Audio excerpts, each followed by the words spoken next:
My name is Chris Chang, Vice President of Corporate Development with Canada Nickel. We are advancing the Crawford Nickel project just outside of Timmins, Ontario, Canada. Just click here. A couple things we wanted to talk on first. First, on the nickel fundamentals, a lot of noise out of China and Indonesia in the last little bit, but we still see a pretty solid medium to longer term thesis for nickel.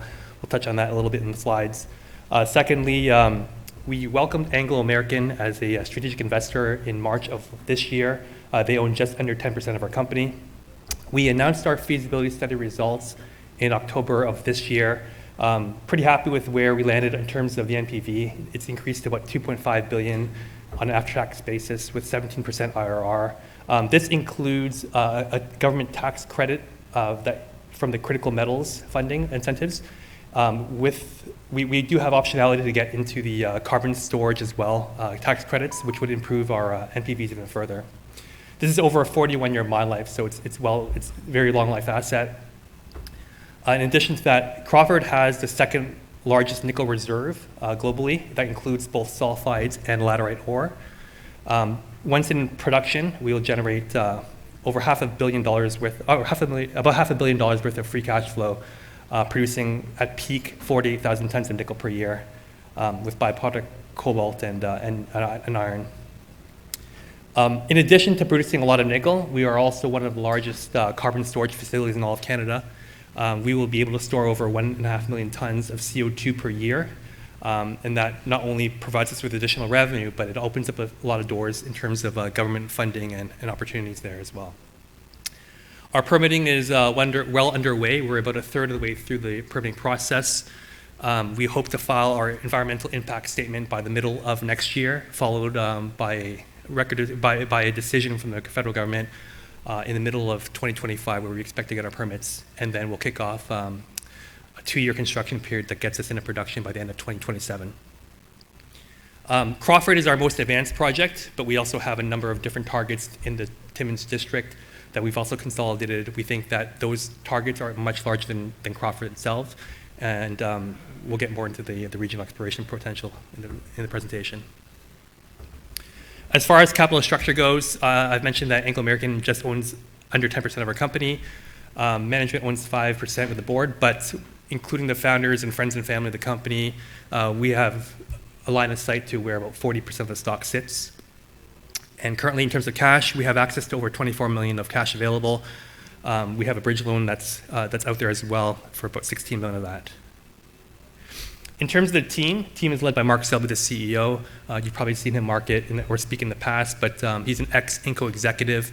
More recently, he was the CEO of Royal Nickel that took the Dumont project from exploration to a fully permitted shovel-ready decision. So the team here has experience in de-risking assets of this size in the same jurisdiction with a very similar scope of project.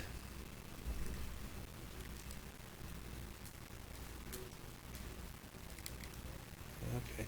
Just quickly on the nickel supply and demand growth. Like I mentioned, in the next little bit, you'll see some supply coming out of Indonesia that a lot of analysts will have surpluses for the next year or so. But typically, we have seen that the analysts have understated the demand globally for nickel. Nickel in the last 3 years has grown by about 10% per year on the demand side.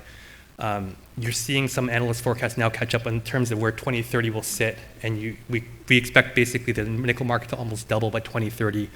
With the continued growth out of the stainless metals, as well as increasing transition from the EV batteries. And when you look at where the nickel is coming from, it's typically from higher polluting ore. Indonesia, Philippines will produce laterite ore, which has a much larger carbon footprint, anywhere between 10 and 90 tons of CO2 per ton of nickel you produce. The lower carbon emitting sulfide ores typically emit around 2 to 7 tons of CO2 per ton of nickel produced, so it's much cleaner for the environmental footprint. In addition to a cleaner footprint, you look at where these materials are sourced from. Russia, Philippines, and Indonesia produce roughly 67% of the global supply of nickel.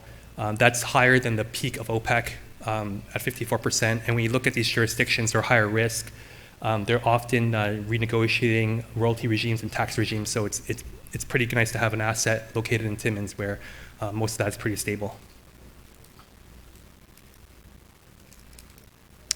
As I mentioned, our assets in Timmins, very well-known mining town in Canada, over hundreds of years of operations between Goldcorp's and the Hollinger mine, the McIntyre mines. The city was basically built around the mine, and when you look at where we are in the orange here, we're about 30 minutes north of Timmins, and Glencore's Kidd Creek met site is just outside of our property.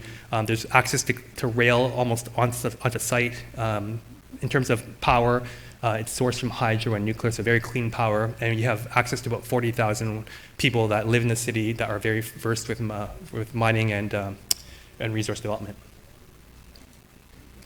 In terms of our feasibility study that we announced last month, as I mentioned, the NPV is $2.5 billion with a 17% IRR. At peak production, which will last about 27 years, we will produce about 48,000 tons of nickel, just under 1,000 tons of cobalt, along with 13,000 ounces of platinum palladium, 1.5 million tons of iron ore, and about 76,000 tons of chrome per year. Over a 41-year mine life, the capital cost is roughly $1.9 billion for the initial phase. Our C1 cash cost is roughly 39 cents, and our AISC will be about $1.54, and we'll be generating about $500 million of free cash flow per year at this production profile. So our development phases we'll be starting on the mill off at 60,000 tons per day in phase 1 through 4, years 1 through 4. In about year 4, we'll twin the mill and get to about 120,000 tons per day. And then in phase 3, we'll just process all the stockpiled ore in the mine plan. That takes us to a 41-year mine life, producing just over close to 38,000 tons on a life of mine average.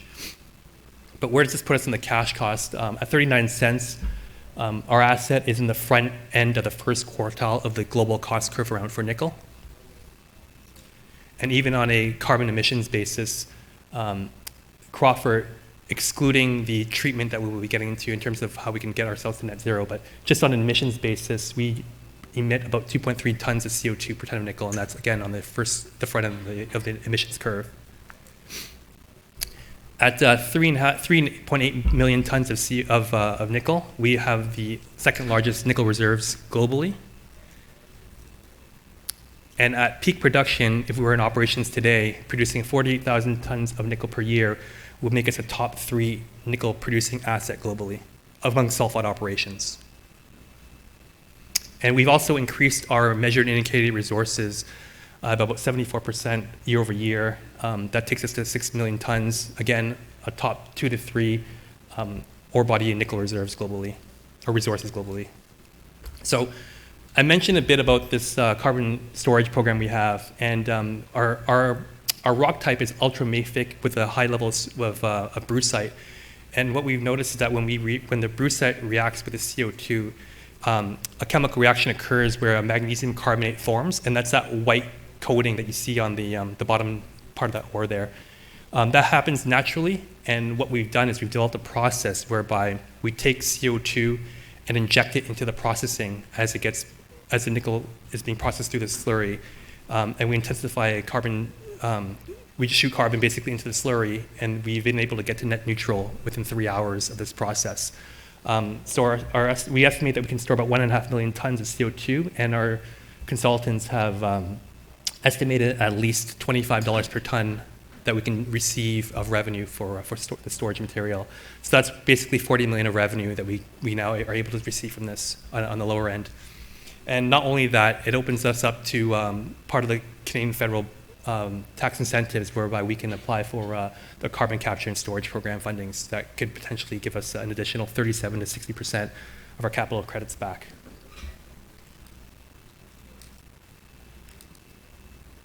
So in terms of project timelines, as I mentioned, we're about a third of the way through. We're hoping to file our environmental impact statement by middle of next year. We are also looking to secure our project financing by the end of next year as well. We have engaged Deutsche Bank and and Scotiabank, along with Cutfield Freeman on the debt and equity components. We hope to receive our permits by the middle of next year, followed by a project construction decision in the middle of the year, and then that's followed by roughly 30 months of construction that gets us to production by year end of 2027. And I talked briefly on the regional aspect here. Crawford is in the top left of the screen. We've basically consolidated the district and identified 6 to 12 targets that are much larger than Crawford. We've drilled the Reed target that's just outside of the Crawford project, and that's already roughly twice the size of Crawford. Between Metalothian and Man projects to the northeast and the south there, those deposits are 2 to 3 times what Crawford looks like already. We've always said that Crawford's probably our most advanced project, but it may not be the best. And again, these projects here all have that signature of high brucite content, so it can also absorb the CO2 sequestration and carbonation. So we intend for this district to be effectively a carbon sink for the region of Sudbury, Timmins, and anyone that has excess CO2 that needs to store away.